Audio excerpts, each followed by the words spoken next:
tokoh muda yang menginspiratif saat ini. Hari ini beliau banyak menginspirasi orang-orang, sehingga harapan kami terhadap beliau ini dapat mendapat putusan yang seadil-adilnya kelak.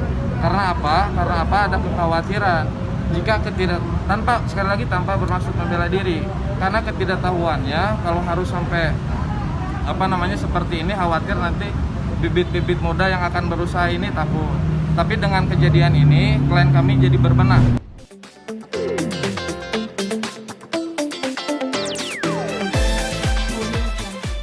Tahu lah bahwa suaminya ini nggak pernah niat untuk merugikan orang lain kayak gitu. Bahkan dia selalu tahu visi misi saya, bagaimana saya bisa bermanfaat untuk banyak orang.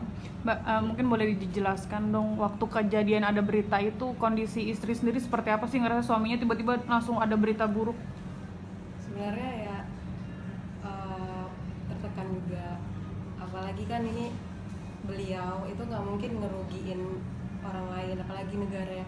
Karena aku tahu sendiri gimana sih niatnya untuk berbagi. Terus dia ini juga nggak ingin memperkaya diri sendiri.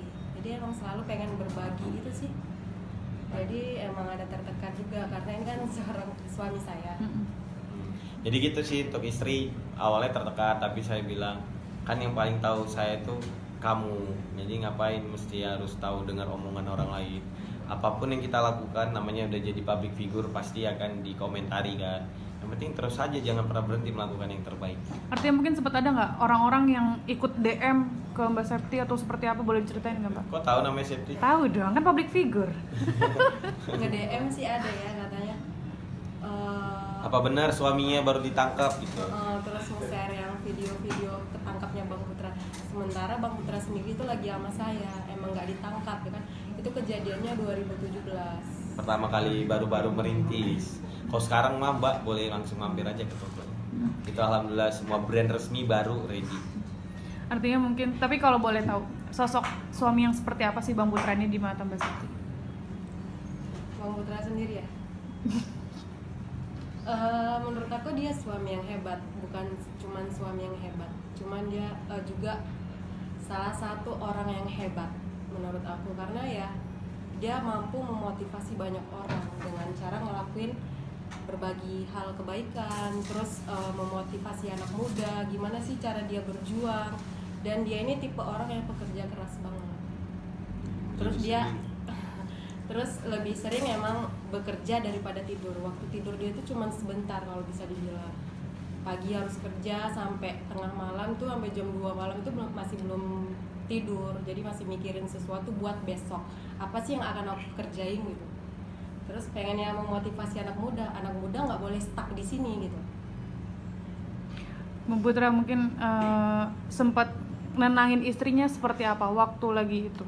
Saya nenanginnya gampang sih, kalau bisa tutup media sosial dulu.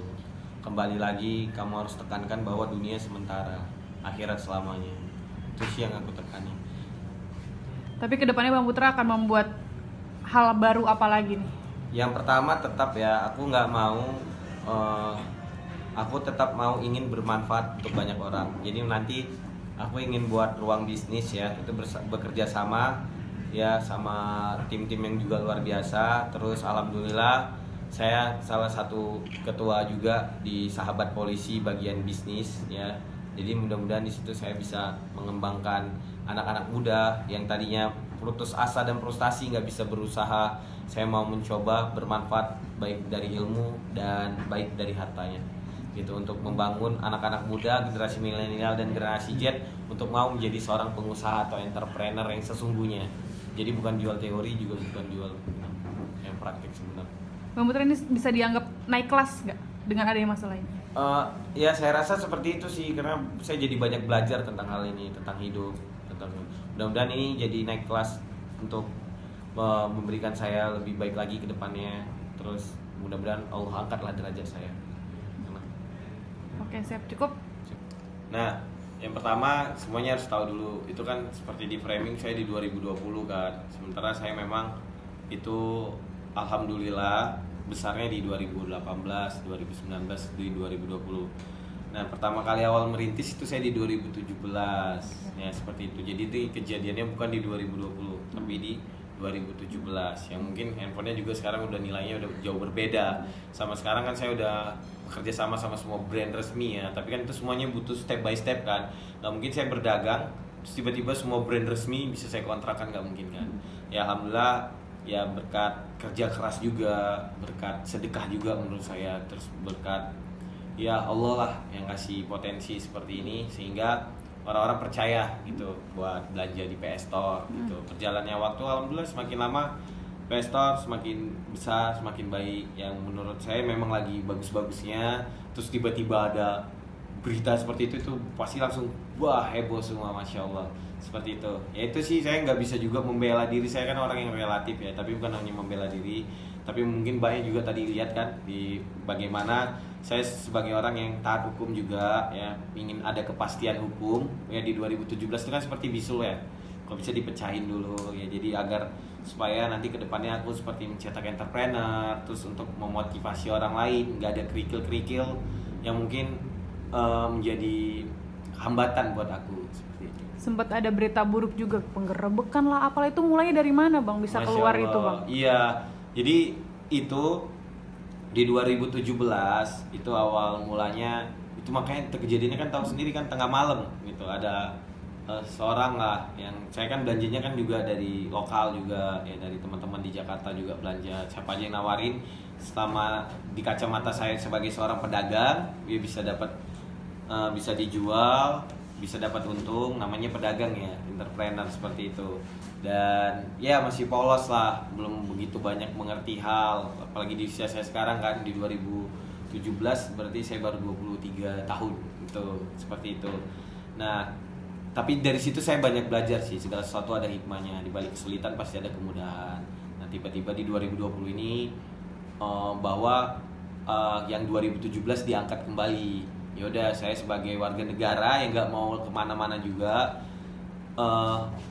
sesuai prosedur hukum, saya sekarang taat kooperatif kan, itu di Bea Cukai selama 33 tahun ya, saya kooperatif bolak-balik ngurus berkas, nggak siap-siap, nggak selesai.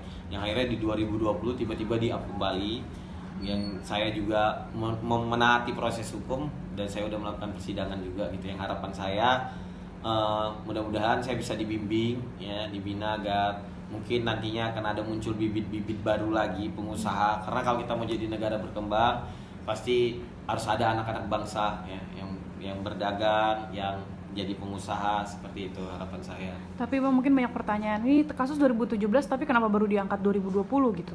Nah itu saya nggak tahu juga sebenarnya, ini viralnya pertama kali karena itu di media sosial di-up nih, dipampangin wajah saya seperti itu. Padahal saya udah komitmen dari awal kalau memang saya tidak membayar apabila barang yang diindikasi belum selesai pabeannya, yang tadi disebutkan PPN dan PPh-nya 11 juta dan 15 juta, saya kooperatif membayarnya ke negara. Bahkan di situ saya diusulkan oleh penyidik untuk menitipkan sejumlah uang, saya sudah menitipkan 500 juta.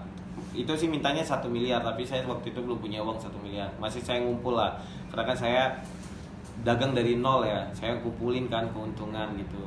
Alhamdulillah memang kembali lagi berkat sedekah sih, jadi sebenarnya bisa sebesar ini nama PS Store gitu, yang alhamdulillah juga semoga bisa bermanfaat lah PS Store, baik hari ini maupun seterusnya buat banyak orang. Bang, tadi mungkin membahas hasil sidang sedikit, tadi mungkin diancam pasal 103 yaitu kena hukumannya 2-8 tahun. Itu seperti apa tanggapan dari Abang sendiri? Iya, atau itu, membayar denda? nah ini kan harus tahu juga ya, kadang kan orang awam karena melihat seperti itu, di situ kan ada dan atau seperti itu, atau membayar denda, itu kan kenapa ada hukuman yang segitu besar, kan dilihat dulu juga kan delik hukumnya itu melakukan hal yang besar atau enggak dan sebagainya, seperti itu. Jadi harapan saya gimana kan? Balik? Enggak, kalau itu potong wawancaranya. Nggak apa?